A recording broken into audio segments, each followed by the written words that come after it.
Carissimi amici telespettatori di Tutto Motori e in generale di tutte le trasmissioni che parlano di motorismo, in questo caso motorismo storico, devo dire che sono emozionato e anche euforico perché è la prima volta probabilmente che presentiamo quasi in diretta una manifestazione di auto d'epoca.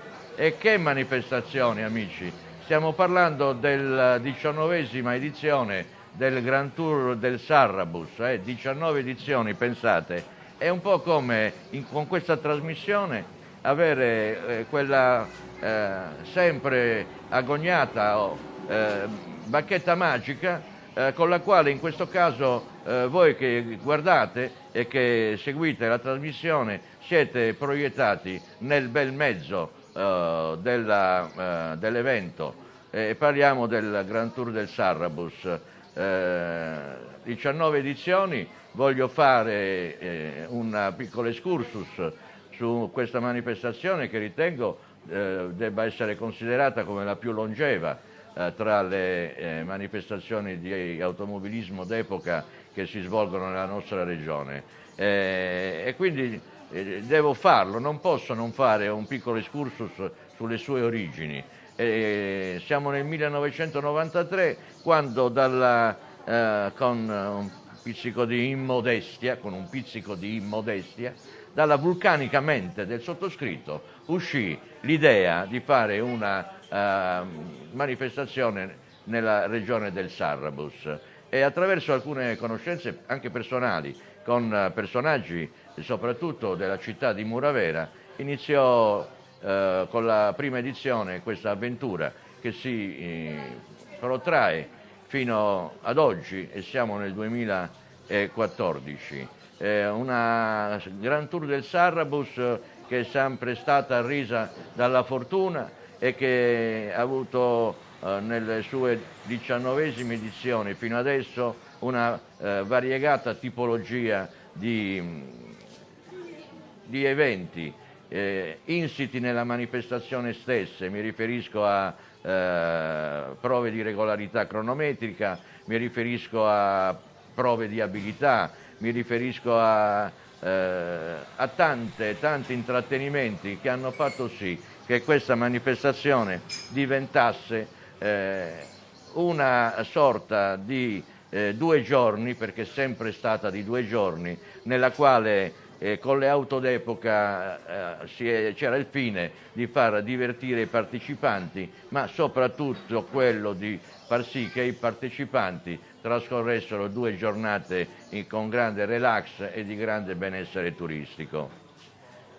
All'inizio il punto di riferimento, come ho detto, era Muravera, Villa Puzzu, San Vito, ed eravamo ospiti di un bellissimo complesso alberghiero che è l'Hotel Colostrai, dove siamo stati sempre accolti con grande entusiasmo dalla proprietà e soprattutto perché c'era una splendida persona nei panni del direttore d'albergo, lo voglio ricordare perché ci ha sempre veramente accolti con grande entusiasmo. Si chiama Giovanni Iozza, al quale va il mio cordiale saluto. Dopodiché all'inizio degli anni 2000 una svolta imperiosa, permettetemi questo termine, perché il Tanca a Villa Simius pensò non di rubarci all'Hotel Colostrai, ma fu sicuramente allettante il fatto che il Tanca ci volesse, e al Tanca siamo legati tutt'oggi e trascorriamo al Tanca, logisticamente parlando, 1 o 2 giorni di grande relax e di grande benessere. Ovviamente il clou della manifestazione itinerante dell'auto d'epoca è la città di Villa Simius, che come sempre, e a questo punto vanno i miei ringraziamenti all'amministrazione comunale e anche al corpo della polizia municipale, ci chiude le strade principali al traffico normale e ci riserva la parte importante, il centro storico, per la sosta e la rassegna delle automobili d'epoca. Ecco, ho fatto questo rapido esame perché era doveroso farlo e adesso parlo un attimino Per concludere, di quello che sono le automobili presenti, che sono sempre state all'altezza della manifestazione, devo anche dire che al Grand Tour de Sarrebruss hanno partecipato quasi tutti i più collezionisti di auto d'epoca in Sardegna, quasi tutti, con qualche rara eccezione, e tutt'oggi abbiamo una partecipazione sentita da parte dei tanti che portano con molto piacere la loro automobile, perché, ripeto, la formula è una formula prima magica, perché attraverso le auto d'epoca consentiamo 1 o 2 giorni di grande tranquillità e benessere. Con questa presentazione poi entrerete nel merito della manifestazione vera e propria. A più tardi, con un cordialissimo saluto.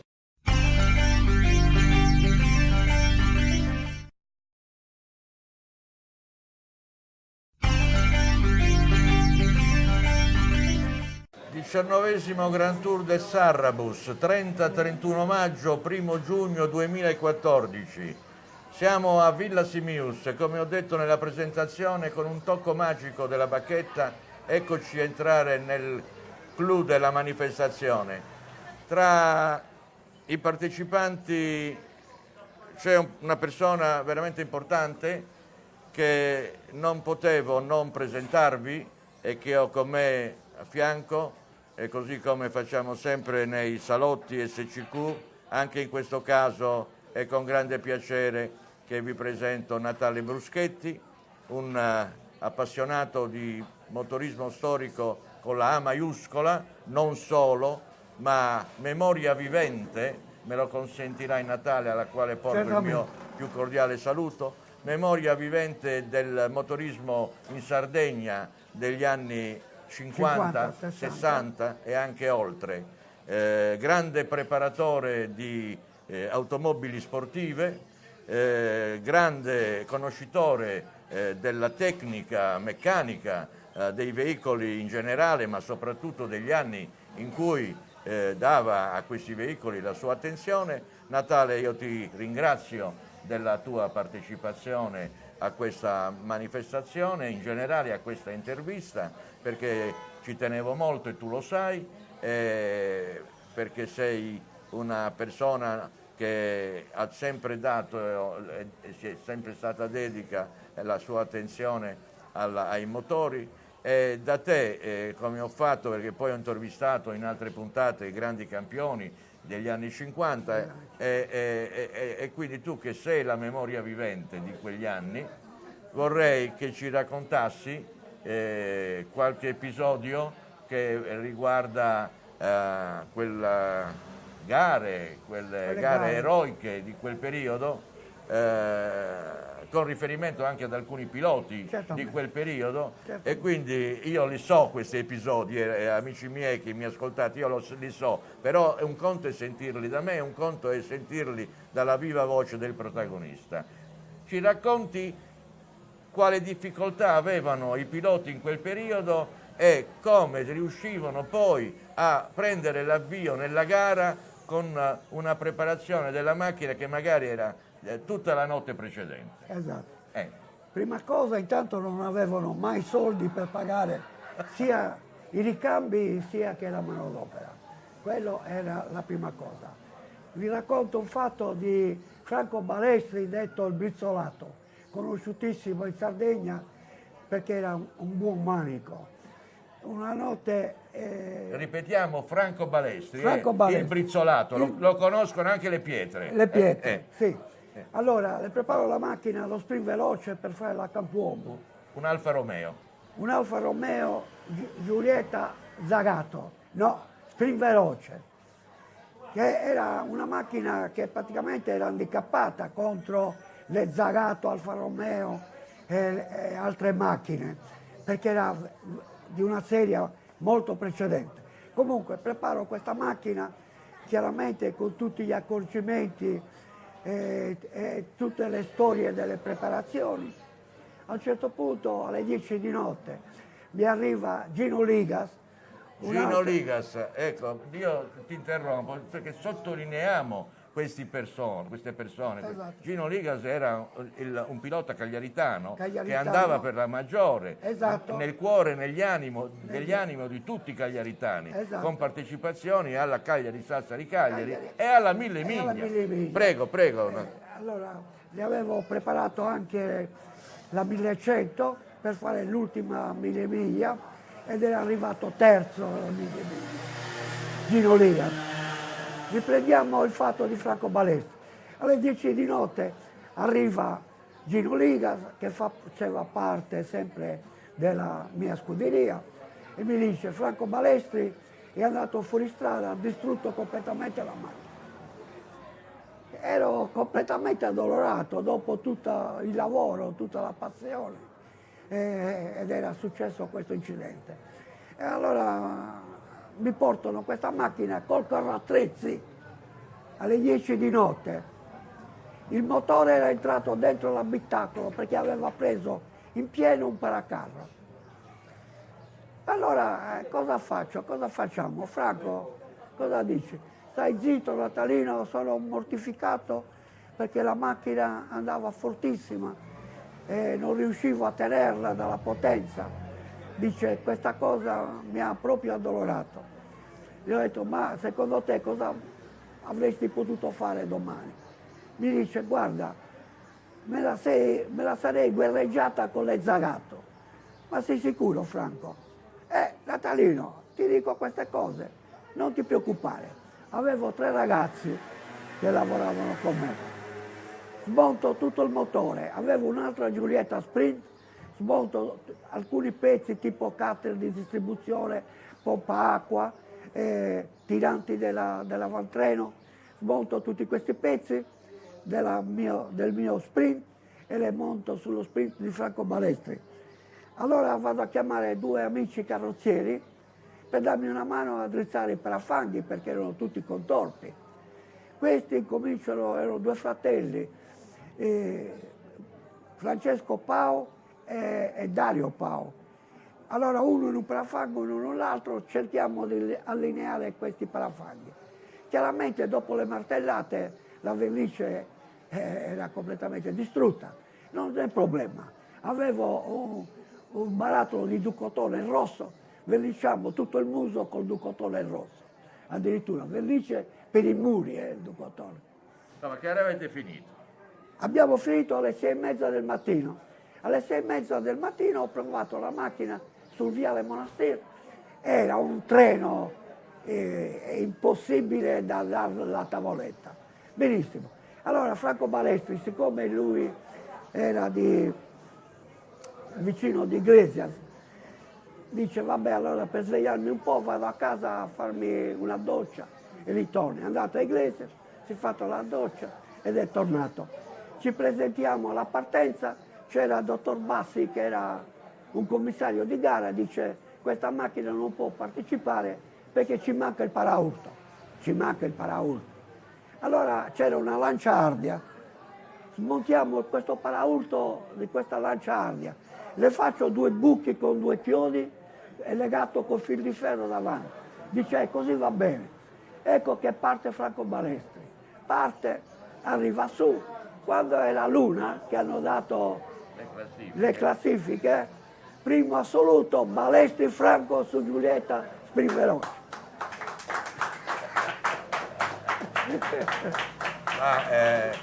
Amici miei, guardate come ci fa rivivere questo signore il periodo glorioso dell'automobilismo. Abbiamo parlato di Franco Balestri, che voi tutti conoscete, abbiamo parlato di Gino Ligas, abbiamo parlato dei fratelli Pau, carrozzieri, e abbiamo parlato soprattutto di un grande personaggio che è qui con me, Natale Bruschetti, un mio grandissimo amico, ne sono orgoglioso e sono orgoglioso di esserlo, e adesso una delle colonne montanti dell'automobilismo d'epoca nella nostra regione. Più di questo non posso dirvi, se non ringraziarvi per aver ascoltato con attenzione e visto con attenzione questa intervista. Auguro a Natale un proseguio della sua passione per altri, quanti ne diciamo? 50 Natale, va? Sono troppi. Natale grandetto, non diciamo l'età, però per noi possiamo anche dire. è 84 anni, Esatto. è 84 anni, ma con tutta la grinta e l'entusiasmo di un ventenne, soprattutto nei ricordi del passato. Un grazie dell'attenzione, alla prossima intervista, grazie.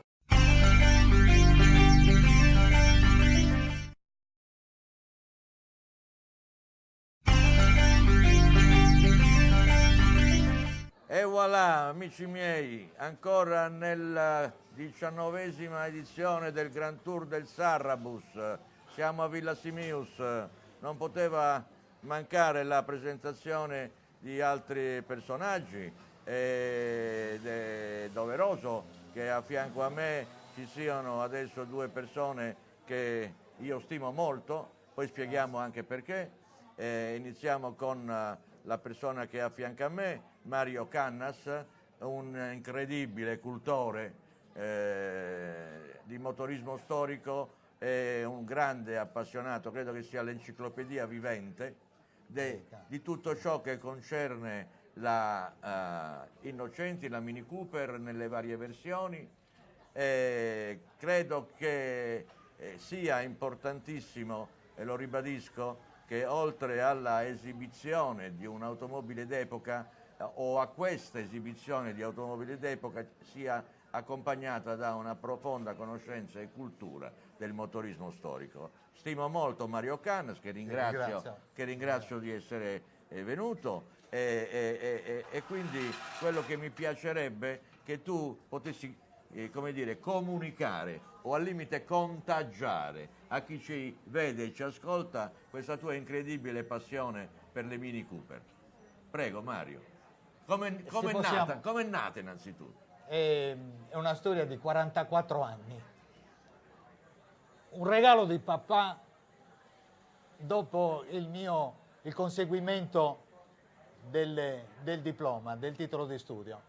Mi regalò questa Mini Cooper rossa e bianca fiammante. Dopo 3 mesi papà morì purtroppo per un male incurabile. Questa automobile è diventata un oggetto di culto che io ho conservato gelosamente, ancora che nella tinta originale, avendo la fortuna di avere degli spazi, dei garage, e che quindi ho sempre curato. Ha una piccola preparazione Speedwell, la vedrete in fila insieme a tante altre bellissime vetture, con dei numeri di gara che furono quelli il numero 70, che è legato a un antico rally storico che feci in quegli anni. E poi che cosa dire? È chiaro che siamo in un sito meraviglioso, a parte le auto storiche, sicuramente questo contorno di archeologia, le torri costiere. Cioè, noi abbiamo realizzato un percorso storico che l'amministrazione comunale di Cagliari presentò per 10 anni. Adesso diventerà regionale questo percorso espositivo, dove sono rappresentate 25 baluardi costieri sardi in miniatura. Quindi le potremo vedere al contenitore eccezionale la grande torre di Oristano fra qualche settimana. Qui abbiamo, come stavo dicendo poco fa, meraviglie di torri costiere da Capoboi, Fortezza Vecchia, Cala Caterina, I Cavoli, Serpentara, Calapira. Siamo veramente contornati e quindi una meraviglia per le nostre gite, per le nostre passeggiate, dove cerchiamo di trovare un connubio alla nostra passione, che è legata al motorismo, alla storia delle automobili, soprattutto quelle sarde, come diceva Bruschetti, Natale, e anche l'aspetto culturale e archeologico. Che è quindi importantissimo. Per noi è basilare. È fondamentale. Ecco, motorismo e cultura storica di Sardegna. Mario, io ti ringrazio di queste tue precisazioni e mi complimento con te per la tua grande passione per le Mini Cooper. e per la tua grande passione anche per le sapienze, le conoscenze sul passato delle torri in ringrazio, Sardegna. Oltre a Mario Cannas, che ringrazio, ho con me un'altra persona, un grande amico, permettetemi di definirlo, Pasquale Miranda, che ci ospita in questo caso nella sua gelateria a Villa Simius per questa trasmissione televisiva. È un'ospitalità squisita che io ovviamente lo ringrazio per questo, ma perché comunque non solo in questa edizione ma anche nelle altre precedenti ci ha sempre sostenuto economicamente, devo dire, come sponsor tra i primi, offrendoci quelli che sono, credetemi, degli ottimi prodotti che lui normalmente porta a disposizione dei suoi clienti. Pasquale, io ti ringrazio della tua partecipazione. Quello che voglio chiederti è che tu comunque hai due attività qui a Villa Simius. Sì. Una si chiama Il Gelatone, Il Gelatone. è dove siamo noi adesso. Esattamente. E l'altra è? E l'altra è in Via del Mare e si chiama Il Mago del Gelo. Io sono felice e fiero di ospitarvi ogni anno in questo locale. Spero che nei prossimi anni faremo la stessa cosa.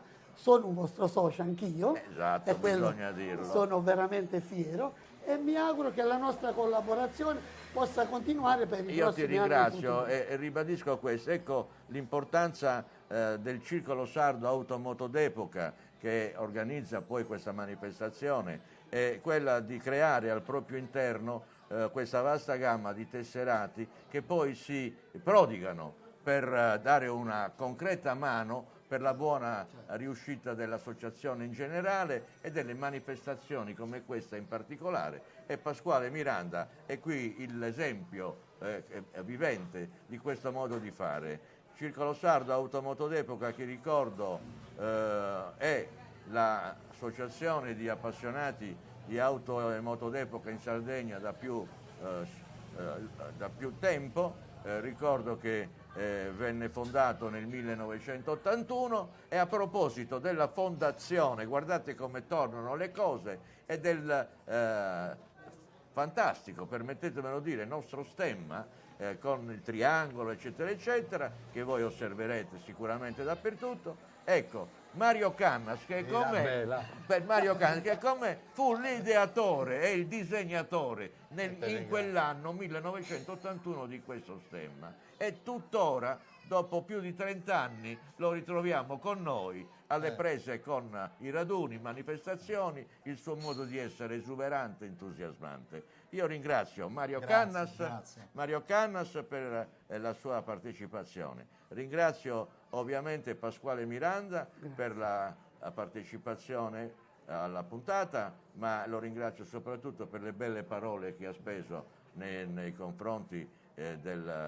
miei personali e del circolo, e con l'augurio sentito che un qualcosa come una manifestazione importante come il Grand Tour del Sarbus possa perpetuarsi ancora negli anni con la identica e medesima passione e entusiasmo che ci sorregge. Io con questo grande augurio vi saluto. Stasera noi, dopo la sosta qui a Villa Simius, rientreremo al Tanca Village che ci accoglie a braccia aperte, e quindi devo anche formulare i ringraziamenti alla proprietà del Tanca Village e alla sua gestione, e per ultimo rinnovo i ringraziamenti all'amministrazione comunale di Villa Simius e soprattutto anche nella persona del comandante Casu della Polizia Municipale, che ci accoglie sempre con molto slancio e molta